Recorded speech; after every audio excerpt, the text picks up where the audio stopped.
Vamos fazer algumas leituras da palavra de Deus.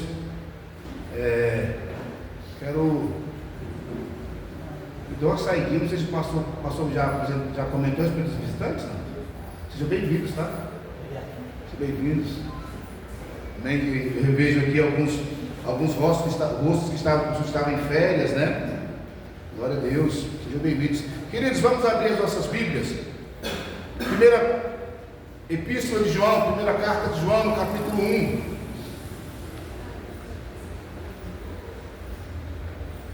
Primeira Epístola de João, capítulo 1. Estaremos lendo do verso 5 ao 10, para aproveitar os irmãos de pé, e depois os irmãos sentem e a gente começa a conversar. Aí os irmãos vão poder sentados passear pelas Escrituras. Né? Todos acharam? Nos diz assim a palavra de Deus: e esta é a mensagem que dele ouvimos e vos anunciamos, que Deus é luz e não há nele trevas nenhuma. Se dissermos que temos comunhão com ele e andamos em trevas, mentimos e não praticamos a verdade. Mas se andarmos na luz, como ele na luz está, temos comunhão uns com os outros, e o sangue de Jesus Cristo, seu Filho, nos purifica de todo pecado. Se dissermos que não temos pecado, enganamos-nos a nós mesmos, e não há verdade em nós. Se confessarmos os nossos pecados, ele é fiel e justo para nos perdoar os pecados e nos purificar de toda injustiça. Se dissermos que não temos pecados, se dissermos que não pecamos, fazemos-lo mentiroso, e a sua palavra não está em nós. Curve sua fronte, conversemos mais uma vez com o Criador dos céus e da terra, que está presente conosco aqui nesta noite, porque a sua palavra nos assegura que quando estivessem dois ou mais reunidos em seu nome, ele estaria aqui. Então cremos dessa forma. Deus, nós te louvamos, meu Pai, pelo privilégio de estarmos aqui nesta noite. Meu Pai, essa é uma noite de festa, ó Deus, porque o teu Espírito Santo se faz presente em nosso meio. Obrigado, meu Deus, pelos seus filhos que estão de volta, que retornaram de viagem, que estavam em férias. Obrigado, meu Deus, pelos visitantes. Meu Pai, nesta noite, que o teu Espírito Santo, ó Pai, na liberdade que ele tem de agir em nossos corações, que ele possa falar conosco, não necessariamente aquilo que nós gostaríamos de ouvir, mas aquilo que nós precisamos ouvir. Porque, ó Deus, nós te entregamos o nosso culto racional, ó Deus, cientes de que tudo aquilo que nós vamos fazer é tão somente para a honra e glória do teu nome. Meu Pai, aquece o coração do teu povo nessa noite, enche de alegria, enche da tua presença. Como disse o salmista, torna a dar-nos a alegria da tua salvação e renova em nós o espírito reto.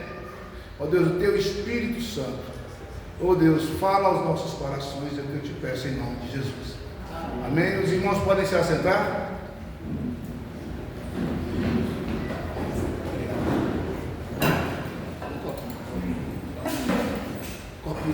Copinha pequena.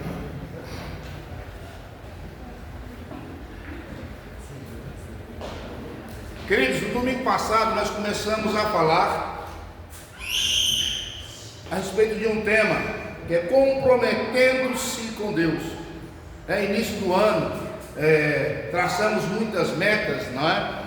Nós comentamos no domingo passado, comentamos no culto da virada aqui a respeito do provérbio 16:3, que diz que nós devemos apresentar para o Senhor os nossos planos, para que eles sejam bem-sucedidos, né? Falamos também que para nós nos comprometermos com Deus, nós precisamos primeiro crer, não é? Vamos passear um pouquinho pela Bíblia para a gente relembrar. Vamos lá para Hebreus, capítulo 11, verso 6, que diz o seguinte, que ora, sem fé é impossível agradar a Deus, porque é necessário que aquele que se aproxima de Deus creia que ele existe e que é galardoador dos que o buscam, né? Hebreus 11:6. Lemos também João 3:16, que eu acredito que é um texto que, de tanto nós repetirmos aqui, os irmãos já têm ele já massificado na mente, né? Que diz que é porque Deus amou o mundo de tal maneira.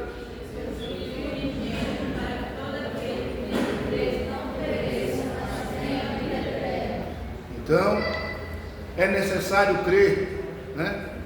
É necessário crer. Por isso que também é necessário que nós cumpramos o ide de Jesus. Lá em Marcos 16:15, ele disse o seguinte: ide por todo mundo e pregai o quê? Não é o que eu penso?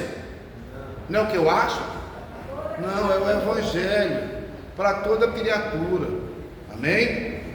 Para que os outros conheçam Jesus através de nós. E nós precisamos conhecer a Deus, de acordo com o que diz o xará do pastor Oséias, né? O profeta Oséias, lá no capítulo 6, Oséias capítulo 6, verso 3, a parte A diz assim: então conheçamos e prossigamos em conhecer ao Senhor.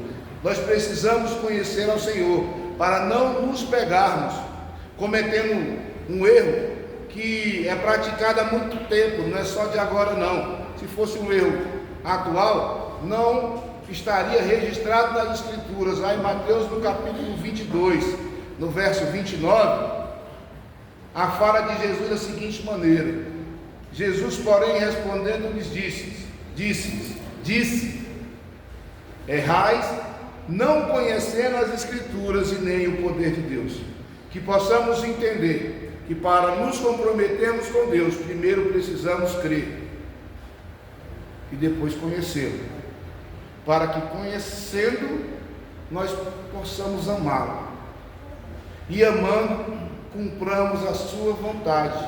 Evangelho de João, no capítulo 14, verso 21, diz assim: aquele que tem os meus mandamentos e os guarda, este é o que me ama, e aquele que me ama será amado de meu Pai, e eu o amarei e me manifestarei a ele. Se nós perguntarmos para qualquer pessoa, saímos daqui e perguntarmos para qualquer pessoa: você ama Deus? Claro que eu amo. Agora, se perguntar para você, conhece os mandamentos de Deus? Uns até ousam dizer um ou outro, mas eu e você precisamos conhecer o Senhor de verdade, conhecer os seus mandamentos. Como é que nós vamos conseguir agradar alguém sem saber aquilo que lhe agrada? Nós precisamos conhecer ao Senhor, e a maneira que nós temos de conhecê-lo é através das Escrituras, é através da sua palavra. Então, dando continuidade ao tema, né, de nos comprometermos com Cristo, hoje vamos conhecer um pouco mais sobre a nossa própria realidade, para que, entendendo que não somos merecedores, consigamos dar graças a Deus pela sua bondade e amor revelado a nós através de Cristo Jesus. Amém? Vamos voltar para o nosso primeiro texto agora, que eu li com vocês, aproveitando que vocês estavam em pé, né? Primeira Epístola de João, capítulo 1, versos 5 ao 10. E essa é a mensagem que dele ouvimos, né? E vos anunciamos que Deus é luz, e não há nele treva nenhuma. Se dissermos que temos comunhão com Ele e andarmos em treva, nós somos o quê? Mentimos e não praticamos a verdade.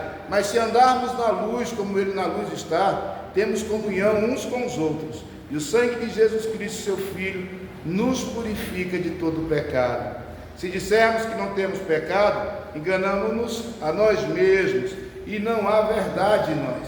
Se confessarmos os nossos pecados, Ele é fiel e justo para nos perdoar os pecados e nos purificar de toda injustiça.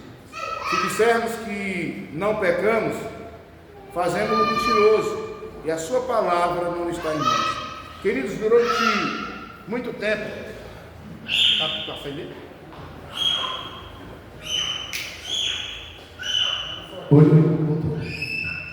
queridos, durante muito tempo, se achava que um cristão, ele não podia errar. Pregava-se que ele tinha que ser perfeito, e dessa forma se exigia do cristão uma perfeição que ele não conseguia ter. colocavam sobre... Está sumindo? Sumiu de novo? Obrigado. Glória. Glória a Deus. Aí. Então exigia-se algo que ser humano nenhum conseguiria alcançar, que é a perfeição, né? E isso é o contrário daquilo que a Bíblia afirma, né? Que nos mostra as Escrituras. Eles colocavam um fardo pesado demais sobre o cristão, sendo que a própria Bíblia fala, o próprio Cristo fala o quê? Vinde a mim todos que estáis cansados e oprimidos, eu vos aliviarei. Lá em Mateus no capítulo 11, versos 28 ao 30, Jesus diz o seguinte: tomai sobre vós o meu jugo e aprendei de mim, que sou manso e humilde de coração, e encontrarei descanso para as vossas almas, porque o meu jugo é suave e o meu fardo é. Então, exigia-se do cristão, do crente, uma perfeição que ele era incapaz de viver.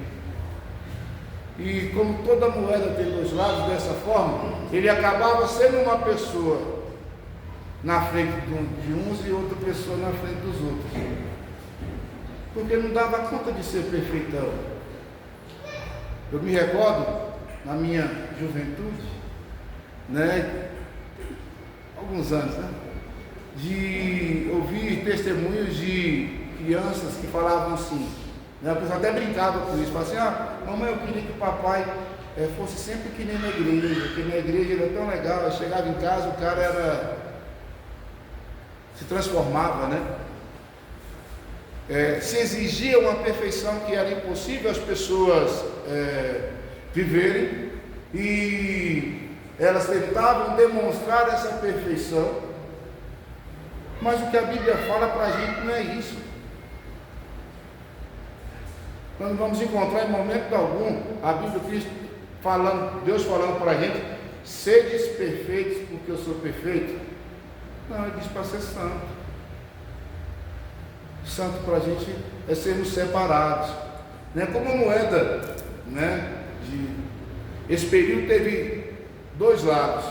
Por se cobrar uma santidade que a maioria das vezes não era alcançada, as pessoas procuravam ter uma boa conduta. Ao menos os cristãos tinham palavra e cumpriam as obrigações civis como cidadãos de bem, o que hoje em dia infelizmente já não está mais tão assim.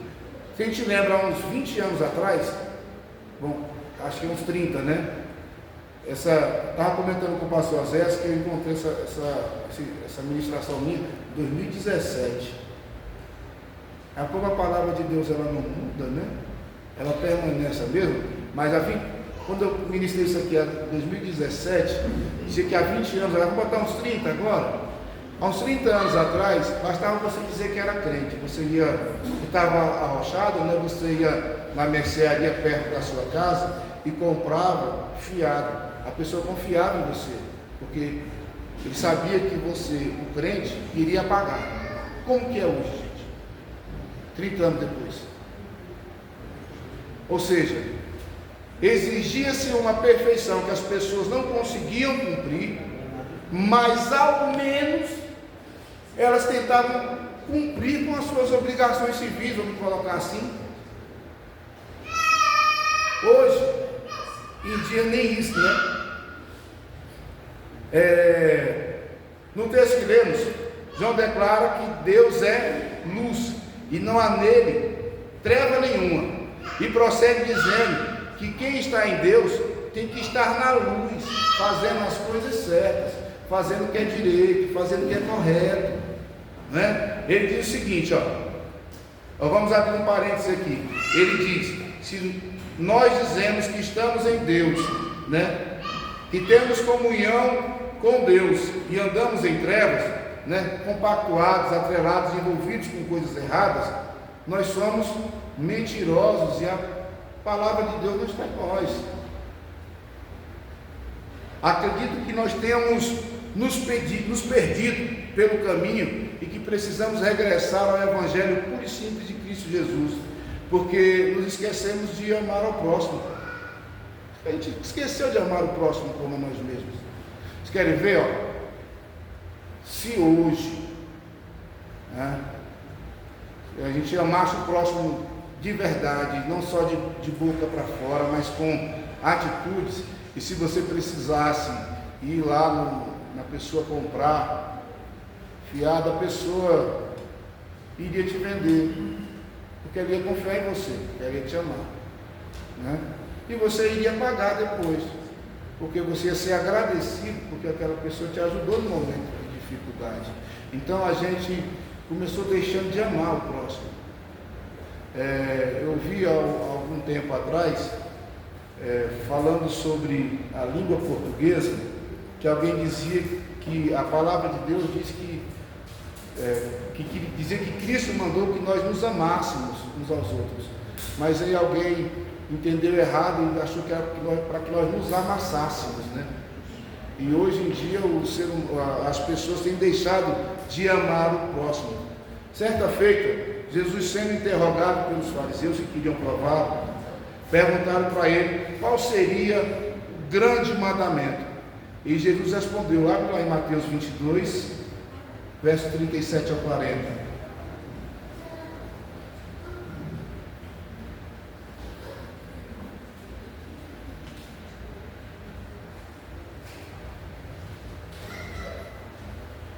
E Jesus disse-lhes: amarás o Senhor teu Deus de todo o teu coração, de toda a tua alma, de todo o teu entendimento, de todo o teu pensamento.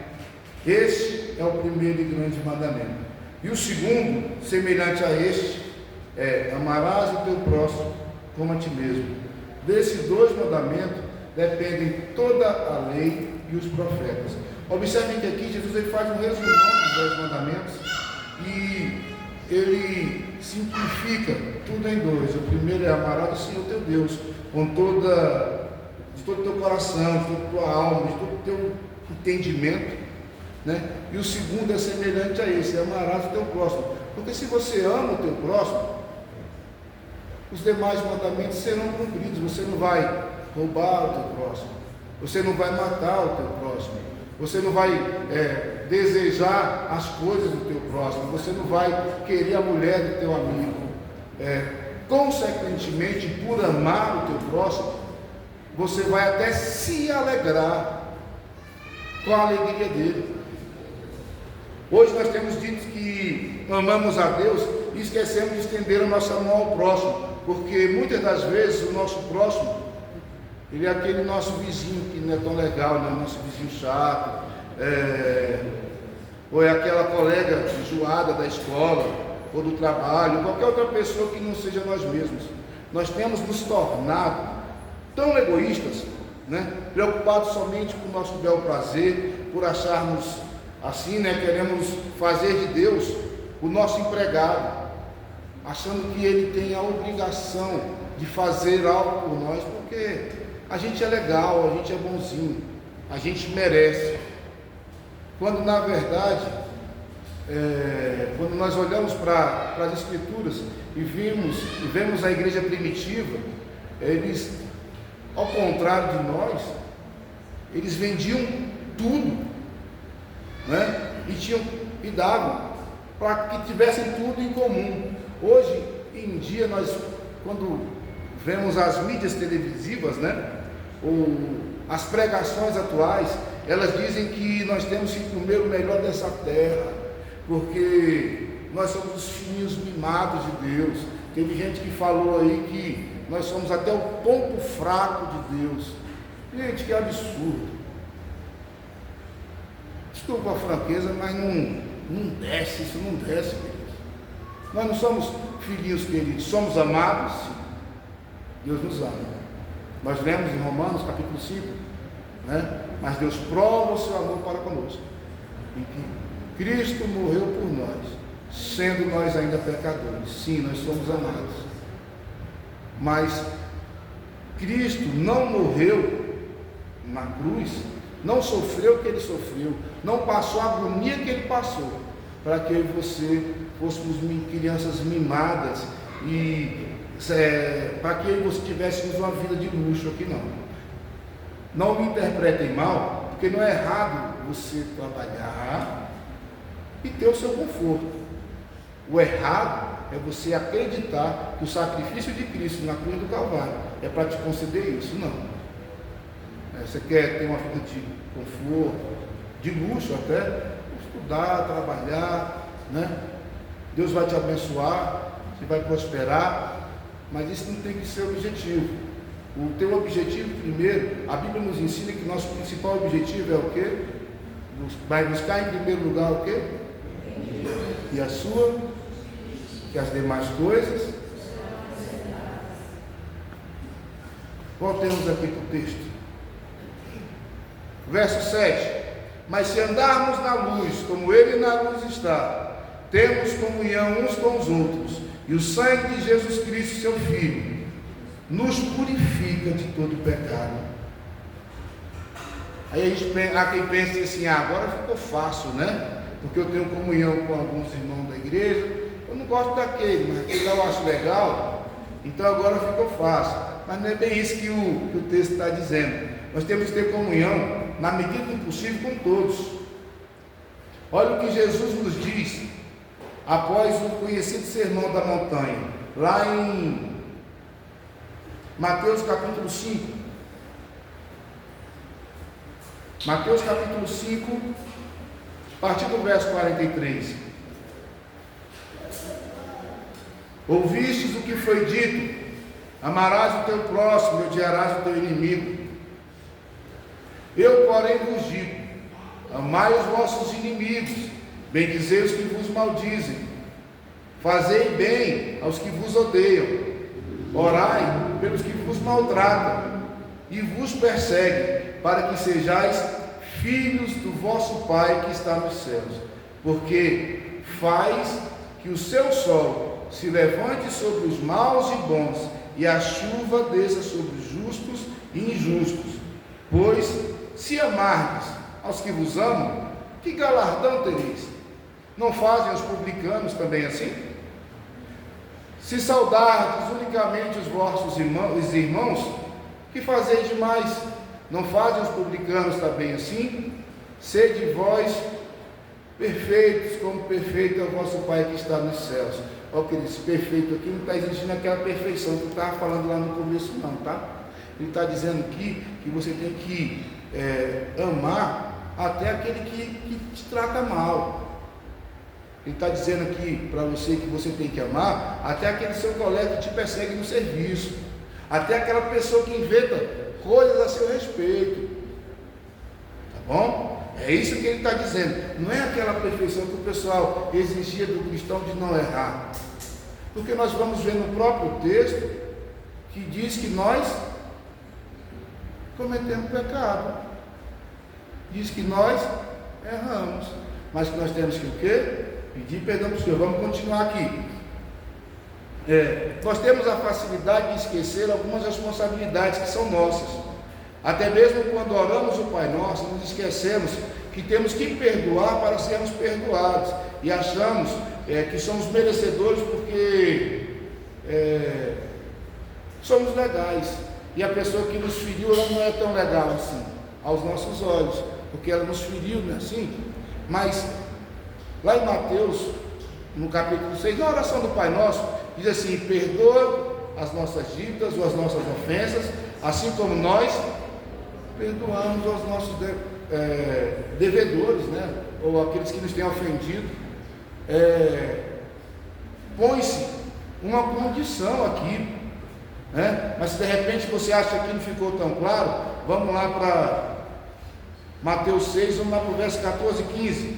Diz assim, mas Mateus 6, versos 14 e 15: porque se perdoardes aos homens as suas ofensas, também o vosso Pai Celestial vos perdoará a vós.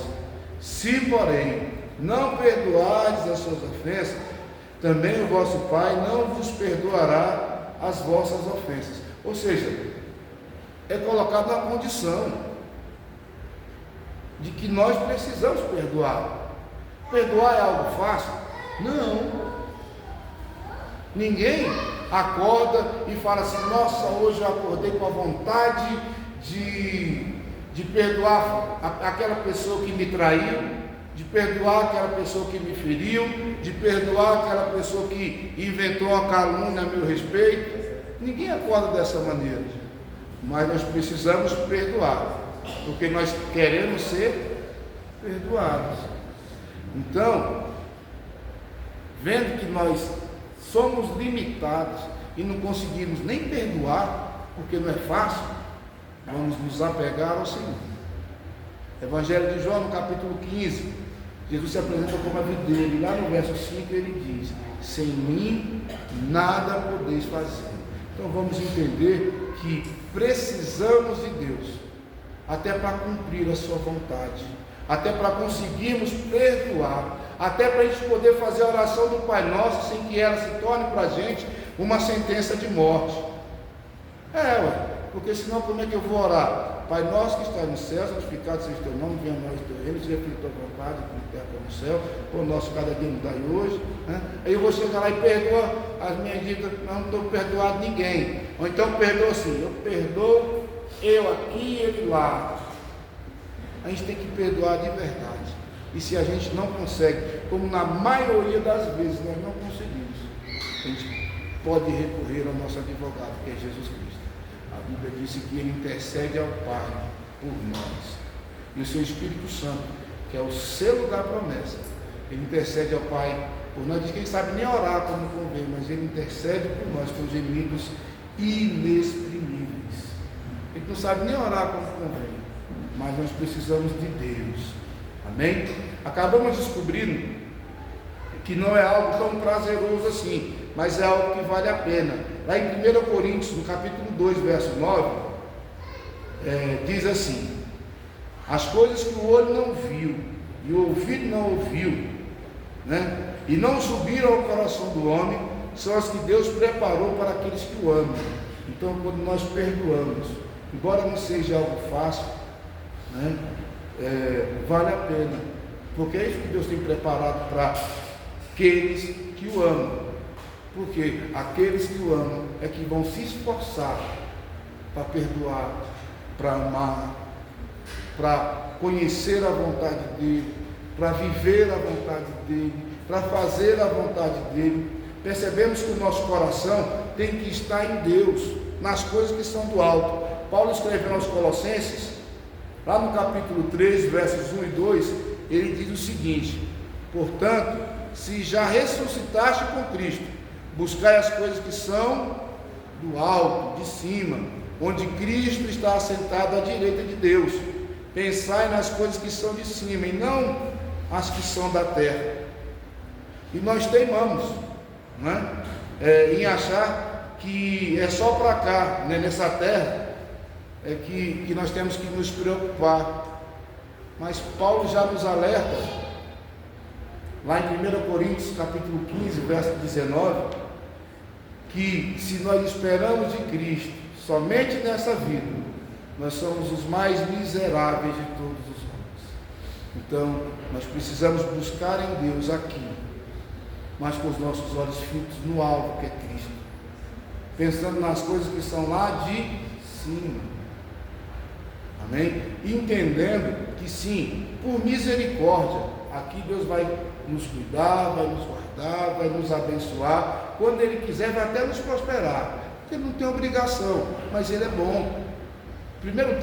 Segundo texto que nós lemos aqui hoje, lá em Hebreus 11:6, diz que é necessário aquele que se aproxima de Deus crer que Ele existe e crer também que Ele é galardoador. O que é isso? É abençoador daqueles que o buscam. Amém? É só a gente buscar. Se estiver buscando, buscar, Verso 8: se dissermos que não temos pecado, enganamos-nos quem? A nós mesmos, e não há verdade em nós. Queridos, o Salmo 139, ele diz que o Senhor nos sonda e nos conhece. Ele conhece o nosso levantar, o nosso agachar, o nosso sentar. Diz que ainda a palavra nem chegou na nossa boca e o Senhor conhece. O salmista ali, em pleno conhecimento das verdades divinas, ele diz que é impossível ao homem se esconder de Deus. Se ele subir ao mais alto, né, aos céus, Deus vai estar. Se ele descer ao mais profundo abismo, até ali a mão de Deus sustentará. Não há como nós fugirmos de Deus. E durante muito tempo, as pessoas achavam que por se vestir de uma maneira que parecia ser santa, quando se fala em vestir, gera um olhar diferente, mas é porque eu quero que os irmãos entendam que o fato de eu não estar de terno e gravata não faz com que eu deixe de ser uma pessoa séria. E o fato de eu estar de terno e gravata não faz com que eu seja uma pessoa séria. Durante muito tempo, as pessoas acharam que a perfeição estava em abotoar a camisa até aqui na gola do pescoço para parecer ser uma pessoa séria. Gente, o Salmo 139 diz que o Senhor conhece o meu coração e o seu coração. Tem como nós escondermos nada dele. É óbvio também, queridos, que as nossas vestimentas vão mostrar, né? Se está se vestindo com decência ou de maneira indecente, aquilo que está cheio no nosso coração, tá, queridos? Mas as pessoas tentavam transmitir, passar uma santidade na maneira de se vestir, sendo que a maneira que elas viviam estava completamente equivocada. O que eu quero dizer para vocês aqui não é para vocês se vestirem de qualquer jeito, não. É que nós precisamos viver de maneira que agrade ao Senhor. Porque, consequentemente, a nossa maneira de vestir, cada um tem o seu estilo, a roupa que lhe agrada, né? A roupa no meio da sua tribo ali, porque existem as tribos. Tem o pessoal que os skatistas gostam da calça largona, a galera da academia gosta de uma roupa de um jeito, o pessoal de outro, as tribos, as pessoas de outros locais gostam, e isso indifere quando o que importa na verdade é o que está dentro do seu coração e que Deus conhece. O verso 8 diz: se dissermos que não temos pecado, enganamos-nos a nós mesmos e não há verdade em nós. A maneira como eu me visto não vai dizer se eu tenho ou não pecado, embora se a maneira que eu me vestir ela demonstrar como é que eu vou explicar, lascívia, aí já está demonstrando aquilo que eu penso, né? O verso 9 diz: se confessarmos os nossos pecados, Ele é fiel e justo para nos perdoar os pecados e nos purificar de toda injustiça. A gente não consegue, mas Ele pode. Ele tem poder para isso. Ele é capaz de nos ajudar. O que nós precisamos não tentar parecer que não erramos, nem também falar, já que eu sou um pecador, se dissermos que não temos pecado, estou enganando a mim mesmo, então eu vou vivendo errado. Não. Paulo já escreveu isso lá em Romanos, no capítulo 6, nós já falamos isso aqui outras vezes, né? Vamos viver no pecado? Não, de maneira nenhuma. Mas nós precisamos entender que apesar de nós sermos falhos, apesar de nós não conseguirmos ser perfeitos, apesar de nós sermos detalhados de defeitos, nós temos um Deus que olha por nós e que é ao nosso favor. O verso 9 diz que se nós confessarmos os nossos pecados, Ele é fiel e justo para nos perdoar os pecados e nos purificar de toda injustiça. Ele pode nos perdoar. Sim, e nós que precisamos de perdão, precisamos perdoar também. Então nós podemos pedir para Ele. Mas enquanto nós estivermos escondendo os nossos erros, verso 10 diz: se dissermos que não pecamos, fazemos-no mentiroso, e a sua palavra não está em nós. Um outro passo para nós nos comprometermos com Deus é reconhecer a nossa pecaminosidade, as nossas fraquezas, os nossos erros, e recorrermos àquele que tem poder para perdoar pecados. lá em Lucas, capítulo 5, verso 24,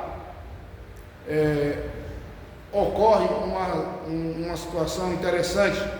O camarada, ele tinha amigos, ele era deficiente, mas ele tinha amigos, e Jesus estava ministrando, e aqueles amigos sobem com ele, descem ele tiram o teto do local, afastam o teto lá, assim é a narrativa bíblica, descem aquela pessoa, né? Aí Jesus, vendo ali a fé deles, fala: olha, para que saibais que o Filho do Homem tem sobre a terra poder para perdoar pecados, disse ao paralítico: a ti te digo, levanta, toma a tua cama e vai para a tua casa. Antes disso, na narrativa, ele vê a fé daquelas pessoas que viram no paralítico e falam assim: olha, perdoados são os teus pecados. Aí as pessoas que estavam ao redor começam a falar assim: não, mas como? Quem é ele? Quem ele pensa que é para perdoar pecados? Aí o verso 24, né, do capítulo 5 de Lucas, Jesus diz: ora, para que saibais que o Filho do Homem tem sobre a terra poder de perdoar pecados. Aí ele diz ao paralítico: a ti te digo, levanta-te, toma a tua cama e vai para a tua casa, né? Ou seja, Cristo tem poder para perdoar pecados. Ele pode perdoar o meu e o seu pecado. Hoje é noite de festa, é noite de ceia, né? Nós ceiamos na virada do ano e vamos ceiar hoje novamente, que é o segundo domingo, né? Igual nós fazemos. Nós já explicamos aqui outras vezes que a ceia é uma ordenança de Cristo Jesus, e nós iremos partir para ela agora, porque Jesus nos ordenou que nós fizéssemos isso até que Ele viesse.